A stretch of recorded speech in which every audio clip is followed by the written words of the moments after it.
Hello, I'm Mona Santana. This is my daily gratitude list where I list and talk about 5 things I'm grateful for that hopefully you can relate to as well. Number 1, I'm grateful for imagination. Imagination is everything, isn't it? I mean, it's how we've been able to come up with all of the things in our lives. So there were there were countless people who have invented things throughout the ages, and they were just using their imagination. And anything that you've made in your life and even thought of is your imagination. And I think it's something that we should appreciate because it's the reason why we are human, I would say. Animals have an imagination as well, but I think what sets us apart a little bit is that we're capable of imagining things that don't exist, and then we make them exist. So that's pretty amazing, I would say. I mean, there was a time where people didn't fly in airplanes, and somebody, imagined a flying machine and then created it. And of course, there's just endless things that are like that in the world, and there will be more. And we can, obviously, we continue to do that. And I'm sure in a lot, tons and tons of ways in your life, you've imagined all kinds of different scenarios and different things. And, I don't even know where to begin with that because it's just at every given moment you're creating something and you're imagining something. So, yeah, I imagined I would do a show where I would list 5 things I was grateful for. And I imagined what I was going to do, and then I did it, and here I'm doing it. So this is kind of a similar, well, not similar, this is exactly what I'm talking about. So, you probably have created many things in your life as well, just based on the use of your imagination. Number 2, I'm grateful for the ocean or oceans. I say the ocean because in LA, we have the Pacific Ocean right there. So it's always just been the ocean. I was born and raised in LA, so I've just always had the ocean there. And not until I actually went to Nashville did I realize that it feels different when you're not right next to an ocean. The ocean just feels sort of like this sense of, there's a sense of freedom in it, because it's this vast ocean of water. And, it's interesting to me, the different feeling that you get when you're in someplace that's surrounded by water or the ocean. And so you can travel, and the ocean is beautiful. You can go just to listen to the waves, and it gives you like a sense of calming, and and then the sand and the kelp and the shells and the people surfing, and then of course the animals that live in the water. And there's just so much by way of the ocean that I find really interesting. And I'm sure you've been to some ocean somewhere, probably. I don't know where you're watching this from, obviously, but the ocean also brings us food, of course. So a lot of people eat seafood, and so I'm very grateful for that. I am a pescatarian. Mostly I don't eat meat, but every now and again I'll eat fish. So I have to be thankful for that, don't I? So yeah, I think the ocean is just something that is just beautiful as well, and it gives us so much. I don't even know where to begin with that, but just think about it. If you can think of the different ways in which the ocean has affected your life, or what you've gotten from the ocean. Obviously if you eat fish, then that would be one of the things, but there's just so much more. So number 3, I'm grateful for the weather app on my phone. The little app on your phone that you can just find out what the weather is that day, or anywhere for that matter. It's fantastic because you're like, oh, is it cold outside? Because you don't know necessarily, will it be cold tomorrow? Is it gonna be hot? Is it raining? Is it, whatever. It's great. So also if you're traveling, it's great because then you go, oh, what's the weather going to be like in New York or Atlanta or, Madrid or wherever the heck you're going, So it's great because then you can plan accordingly, if you're going to be on a plane and you're traveling for several hours, of course it's going to be different over there.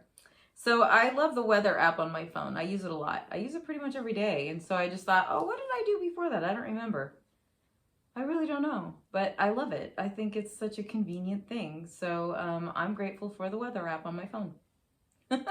Number 4, I'm grateful for spaghetti westerns. If you're not familiar with spaghetti westerns, let me tell you. Spaghetti westerns are westerns that came about during the 1960s ish, 70s as well. But they were filmed primarily in Spain by mostly Italians and Americans, but mostly Italian. And then there were some American actors and Spanish actors and things like that. But the films were shot in Spain because the landscape looked a lot like the Western United States, but it was much, much cheaper to film the movies there. So the films were made there, and consequently, they have a really unique style. One of the films that comes to mind, which is one of my all-time favorites, is The Good, the Bad, and the Ugly.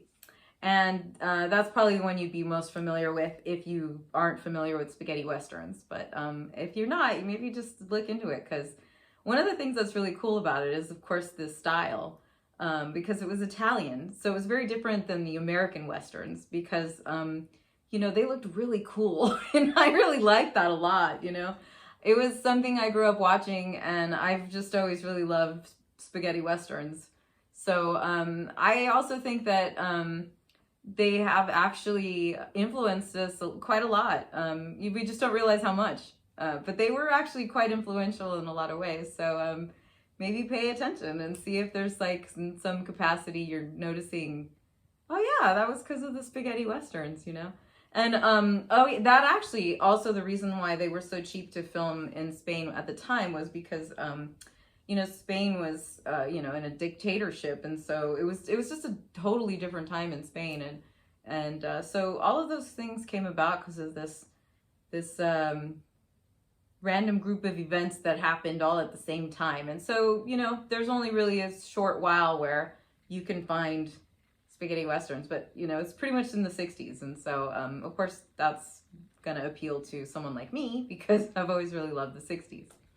But anyway, so check out some spaghetti westerns. Number 5, I am grateful for guitars. Guitars are in pretty much all the music that we listen to. Like not so much like obviously the electronic music, but even electronic music is influenced by guitar music. And I would say that guitar music is one of the main instruments that we've used for all of the music that has been made that we can think of throughout all of the, centuries. So, I love the guitar, the acoustic guitar, electric guitar, either way. I just think it's a wonderful instrument. It has a variety of different sounds, and of course there's the bass guitar as well, and then you have your guitar solos, and of course if you want to just play a song, it's easy to just have a guitar and then sing a song. And so I think it's a really great instrument, of which I love the sound. You can add pedals to it so they sound cool, like fuzz or whatever. So yeah, I just really love guitars, and I want to say that I'm very appreciative of guitars and grateful that they exist. Plus they look really cool, depending on what kind you get. So I appreciate you joining me today and continuing to practice gratitude. Gratitude will make it so that you default to more positive thoughts in your mind, and you become more of an optimistic person, so that when things don't go as planned, or maybe something, not so good seems to happen in your life, it might be easier to default to seeing the silver lining, or to just altogether being like, well, it's not that big a deal. Nobody died. I always say that. I think, it's really not that bad unless somebody died, in which case, if somebody died, then you grieve, and, you deal with that. And, that's always the only, I would say that's like the main reason that you could potentially feel like really sad, and and it's obviously totally appropriate. But you know, it's not like if somebody cuts you off in traffic, that's like such a waste of energy to just be like, you know, about it. When you could just be like, well, I mean, honestly, it's not really my lane. I'm just in it. Someone else wanted to get in it. And so if you can think like that and just be like, it doesn't really matter. Maybe they were in a really big hurry. Who cares? Like it doesn't matter. And so hopefully you can start to just breathe and not care about stuff like that. Just kind of default to it's fine. None of the, like, all of those things don't really need to get you upset. And I find that if you practice gratitude regularly, then those things don't tend to bother you quite as much. I'm not going to pretend like things don't bother you at all, because they do. Things bother me as well, because I'm a person. But I do find that practicing gratitude definitely helps. And so I feel like you should keep doing it. So join me again tomorrow. And please like and subscribe, and I'll see you tomorrow. Thank you. Bye.